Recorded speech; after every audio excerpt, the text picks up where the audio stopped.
Cuma aku malah dimarahin. Kata mereka gini, nah, kamu kalau lagi banyak uang tuh semuanya disimpan. Jangan dihambur-hamburkan. Tapi maksud aku biar papa mama juga ngerasa aku nggak pengen papa mama itu dikata-katain orang. Mereka malah marah sama aku. Kata aku kan jadi baper. Ya, aku malah sedih kalau kayak gini. Maksud aku kan biar mereka juga senang. Ketika aku dalam keadaan yang kayak sekarang, aku baru ngerti, Kak. Baru terbuka mataku dan kesadaranku muncul, kesenangan mereka tuh beda. Kesenangan orang tua adalah justru ketika anaknya tuh suka minta sama mereka.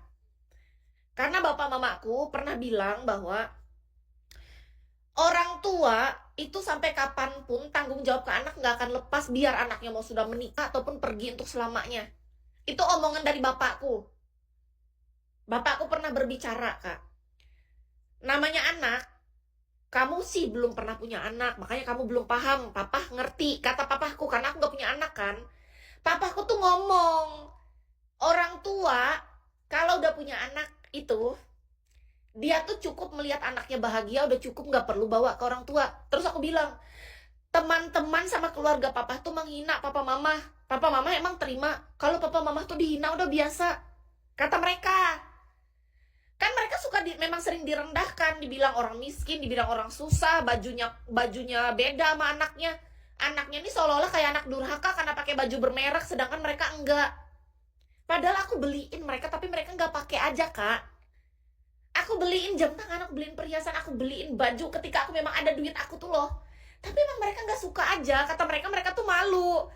Orang tua aku tuh tipe orang yang malu pakai sesuatu yang berlebihan di dalam diri dia. Mereka lebih senang dengan penampilan ya udah memang dari dulu hidup mereka gitu. Jadi kalau dikasih yang mahal tuh malah mereka bingung mau dipakai kemana. Mereka tuh nggak ngerti mau pakai kayak perhiasan, contoh anting bagus, kalung bagus. Kalau cuma yang imitasi harga murahan 30.000 malah dipakai sama mamaku. Tapi kalau yang beneran asli nih, kayak misalnya emas asli gitu, biar sampai kapan nggak pernah aku lihat dia pakai, Kak. Serius, yang bikin aku sedih tahu nggak?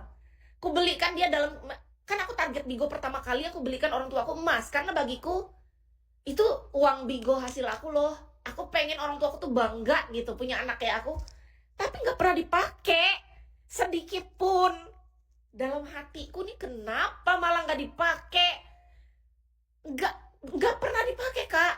Aku bingung yang mereka pakai malahan yang karat-karat, yang kalau kena air berkarat tuh, tahu nggak? Yang imitasi hasil-hasil mainan, hasil hadiah-hadiah dari ciki-ciki. Hah? Jadi kalau kita pergi sama mereka tuh seolah-olah kita pakai baju bagus, mereka pakai baju jelek begitu, kita kayak anak durhaka jatuhnya, Kak. Diomongin orang, kataku, papa mama emang terima diomongin gitu? Aku bilang, papa mama emang terima? Kata mereka, papa mama dari kecil tuh udah biasa. Memang dari keluarga yang biasa aja, jadi orang mau hina mau orang puji ya sama aja. Nggak usah terlalu juga, nak, biarin aja. Kalau ada orang menghina apa nggak usah dengar. Kata-kata bapakku yang paling diulangnya terus sama aku, karena aku kan orangnya paling baperan di keluarga ya. Bapak, ibu, aku, adekku ada 3, aku 4 saudara. Yang paling sering emosi naik darah tuh aku, tahu nggak sih? Kayak kalau ada orang yang ngatain orang tua aku tuh rasanya pengen ku banting semua meja yang ada di situ. Pulang kita, kataku. Kita ngumpul. Papa mama kok dihina? Aku kalau dihina malah lebih kuat, Kak, karena menurut aku kalau orang menghina aku, ya udah sih, kan cuman aku doang. Tapi kalau orang menghina orang tua kita di depan kita tuh kayak apa rasanya ya? Gak bisa aku jelaskan dengan kata-kata, Kak. Ih, ibarat kompor tuh, Kak, meledak, Kak. Beneran. Serius aku. Iya, kebahagiaan orang tua tuh lihat anak bahagia doang. Mereka tuh cuma pengen aku bahagia. Aku ingat banget ya. Aku bawa mereka ke restoran waktu itu. Restoran kebanggaan aku, Chinese food. Karena salah satu restoran Chinese food di Palangkaraya aku suka. Ada 2 sih sebenarnya. Cuman gara-gara satu ini agak jauh dekat pasar, jadi aku ngajak dia yang deket, yang dekat-dekat kota gitu. Nah, beneran.